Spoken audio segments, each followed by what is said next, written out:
Cecilia Dobbs-Walton, Public Information Officer, City of Biloxi, is with us. Good morning, ma'am. How are you? It's good. Thank you for joining us. Good morning. Thanks for having me. Good morning. I can. All right. A lot of the focus was on our hometowns across the Gulf Coast, Biloxi, Gulfport, et cetera, and the shootings. What's the update on that, Cecilia? Well, it's still an ongoing investigation. The Biloxi Police Department is still gathering all the information, camera footage from anybody out in the public. The police department is encouraging anybody in the public, if they have any information, to please send it to the Biloxi Police Department.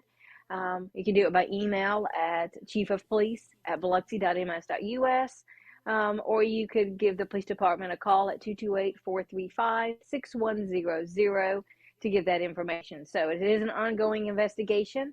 I do know that a couple of the victims have been released from the hospital, and that the Biloxi police officer is recovering from surgery. But he's still in hospital. Correct. He was shot in the arm, I understand? Correct. But there have been no arrests, as far as you know. No, not right now. Again, it's still an ongoing investigation. I actually talked to the police chief a little while ago, and they're still collecting the information, again, from cameras and footage and from the public, and putting it all together. Yeah. Are there any changes from here on out that has been made as far as the mayor is concerned and the council that made any, or the police department made any changes in the way that this is going to be handled? Any restrictions, any curfews or anything? Well, of course, this is one of the this past spring break is one of the years that's had the most incidences, maybe even second to the very first year that it was here. So that has brought more attention to the Biloxi Police Department and to the administration. Of course, Mayor Gillage is looking at options of what can be done. He is planning on, actually right now, gathering all this information, talking to the police department, other officials, and getting a game plan together. He is going to make a statement at City Council today at 1:30 at Biloxi City Hall. That meeting is open to the public, so anybody's welcome to attend. Plus, it's also streamed live, so anybody can watch it. So as of right now, he hasn't made a decision, but things that he is looking at, he's looking at our city ordinances for events like this. What's in place? What can be changed? He's looking at, the traffic plan. The traffic plan worked really well, but the police department, this is an event that a lot of people come and occupy Highway 90, either by foot or, by vehicle. And when there's a lot of traffic, either way, again, foot or vehicular, that occupy Highway 90, the police department puts in a traffic plan. That traffic plan worked really well. It goes for all events, not just spring break, cruising the coast, scraping the coast, Mardi Gras.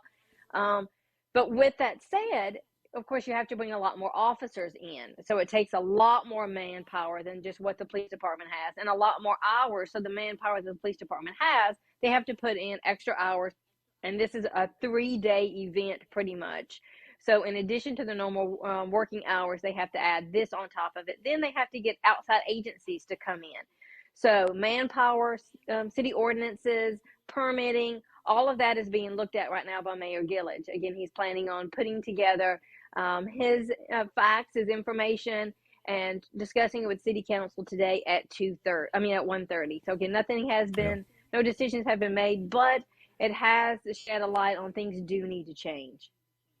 Cecilia, a lot of us have not been down there to the coast at this particular time. Does it overflow into the other cities, or is it primarily just in Biloxi? It does a little bit. It's primarily in Biloxi. I mean, the event actually started with promoters holding events at the Mississippi Coast Coliseum. And they still do hold events at the Coliseum, and then promoters rent different areas and set up and have events going on throughout the spring break weekend. So it's not a city event, it's a promoter event, but they have, again, held events in Biloxi, so that attracts most of the people to the Biloxi area. Occasionally they'll go, like they went to Ocean Springs, I believe, Sunday night. But again, it's concentrated in Biloxi. It's mainly a Biloxi event. I got it. I'm just talking marketing now. When you look at the overall demos for the Gulf Coast, they're going to run up to 40, 50, 60 and above, senior citizens and older people, certainly not teens as much. Well, it would not be as younger crowd as, let's say, Las Vegas. That said, whenever you have the influx of all of these hormones and younger people coming in, sometimes the older folks will say, well, let me just do it the next weekend. So is it a net gain or loss? And how many people are we talking about that actually flood into the Biloxi area during spring break? You have any idea what the numbers are? I don't have the numbers. Excuse me. I don't have the numbers for this event, but there's usually hundreds of thousands that come. Yes. It could range I could say it ranges from 50 to 100,000, again, in that concentrated area right there, mostly on Highway 90, around the Coliseum. That is, yes. And you mentioned about, you made a comment about, excuse me, about people. I will say what we are seeing and what we see year after year is a lot of residents, no matter their age, a lot of residents do complain about not enjoying having this event in Biloxi because of all the traffic. Of course, with all the traffic, again, pedestrian traffic. And when I say pedestrian traffic, this event actually has a lot of actual crowds that come in and gather in certain locations.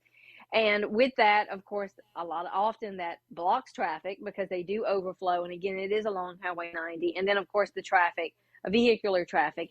A lot of residents aren't very happy about having the event because it is a headache because of the traffic, getting in and out of their neighborhoods, getting around in the city that they live in.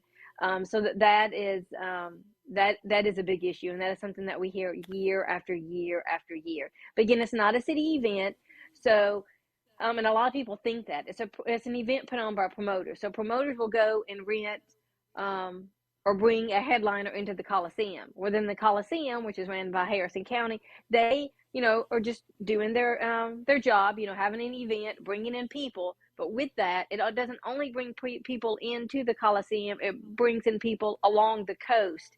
And then that spins off for other promoters to have events throughout, or I should say throughout Biloxi. So is it very different?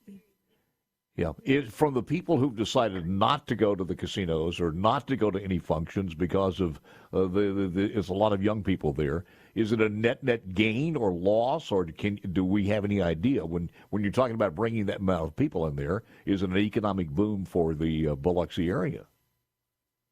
No, it's actually a loss. And actually, I do have the numbers from the hotels. The hotel occupancy is actually a little low than in the past, and it was actually lower than other events on the weekends. And what they're seeing is cancellations, because people will book and then they cancel. So then that makes it hard for them to fill the spots. And then also it is a loss because of the manpower, all the money that the city is putting out to pay officers and other agencies. Can you hold on for a second? I also want to know if you've seen John Travolta anywhere around, or is he in the back room? Is Travolta in that next room there? Hold on, I'll ask you. If you can, just bring him out. We'll do an interview with him in a second or two. Cecilia, if he were there, we would know it. Cecilia Dobbs-Walton, Public Information Officer, City of Biloxi. She'll continue right after this. Get back to Cecilia Dobbs-Walton, Public Information Officer, City of Biloxi. And so what we get from this is that it was more successful as far as drawing people in, less successful in the people who live there or who normally go to the Gulf Coast, being able to get about. And also, as far as a net loss or gain or loss, it was mostly a loss for the economic well-being of the city of Biloxi. So that's basically it. And the mayor is going to have a press conference coming up this afternoon at 1:30, which I'm guessing the text is going to be how can they do this better next year, or maybe even decrease the size a little bit. But your thoughts on that? Correct. Yeah, that's what's going to see far as the city of Biloxi and the police department, I feel that Hmm. Mayor Gillage is proud of the Biloxi Police Department, how they handle this event and all events, because they do have special events, op plans in place for any type of event. And again, bringing officers in from other agencies to help out. So the police department make sure that they can handle the crowd, they can handle the people, and then they can also keep the citizens safe. But with that, it is costing the city a lot of money to bring in these officers, to pay in the officers. And Yeah. then, of course, since it is a promoter ran event, they're not renting any city facilities. And like I said, the hotels and motels aren't seeing a big influx of people staying. Maybe people are just traveling in and out for the day or the night, or staying with friends, or, stuff like that. So, from my understanding, what Mayor Gillage is going to do is take all that information and, of course, the city ordinances, see if there's anything that the city can do to make sure that things run a lot more smoothly, during the events. Meaning, because let me go back and say, because there was a lot of issues, there was a lot of permit violations, there was a lot of traffic violations. There was a large crowds flowing into the highway for different events. And so the mayor's going to look at all that. I know some of the city council members have already talked to Mayor Gillage as well on their ideas and their thoughts on what needs to be Hmm. changed. And again, all that is going to be brought out at the city council meeting today at 1:30. Cecilia, is there a clear record of those violations increasing every year, regardless of the size of the crowd? In other words, were the violations and things that happened this year worse than last year? Um, it depends on. I guess I could say some were. When you compare Hmm. the numbers, it's kind of close. But I mean, we had a homicide this year, and we had a shooting this year, which is way worse than past years. Besides Yeah. the first year, the first year was pretty rough. But and then of course this was the first year of the decades that this event has been going on, that we had a Biloxi police officer shot. So I would say yes. Yeah. When it happened on the weekend, and I know yesterday I came in, we had a compilation of different stories from Datesville, the 16-year-old birthday party there that was the mass shooting. We had the crowds in Chicago running wild, and all of these things kind of have a connectivity. In Black Spring Break in the Mississippi Gulf Coast, you got to wonder if this happened there, and things turned out of control there. You don't have enough police to handle it on the Gulf Coast. Yeah, well, we do when we bring in the other agencies. And what Chief John Hmm. Miller told me yesterday was that crowds, the Biloxi Police Department can handle the crowds. It's just when you have the mix of alcohol and guns, which we saw quite often in this event, that makes it very dangerous, not only for the public, Yeah. but for the police department as well. All the police officers handling that. So that makes a very dangerous situation. And we saw that, we had a couple shootings, so we saw that this time, and that's not something that anybody wants in their city, and anybody wants to Yeah. have to deal with in their city. Do you keep arrest records of compared to year from these events? The actual We arrest do. I records. don't have those numbers yet. I know the Biloxi Police Department is still working on totaling them. Hmm. Um, we put out some initial numbers yesterday, just what they of what the police department has collected. Because of course all the officers were out working all weekend. So Yeah. those Yeah. numbers, like I said, they're close. They're a little higher, like I said, with the homicide. But I mean, drug violations, gun violations, traffic violations. Almost out of There's a time. lot. Have you spotted John Travolta anywhere? I haven't, but I heard he's around, and they are trying to work on something to see if the mayor can go visit the movie set. So that's going to be exciting. Ah, yeah, yeah. Hope so, because it's the movies situation down on the Gulf Coast. It seems like every month now we're having somebody else new come down there, which is a good deal. Cecilia I know, it is Dobbs-Walton, exciting. Public We Information Officer. A lot of great things happening on the Gulf Coast. Thank you, ma'am. I appreciate the time very, very much. Stay in touch with us.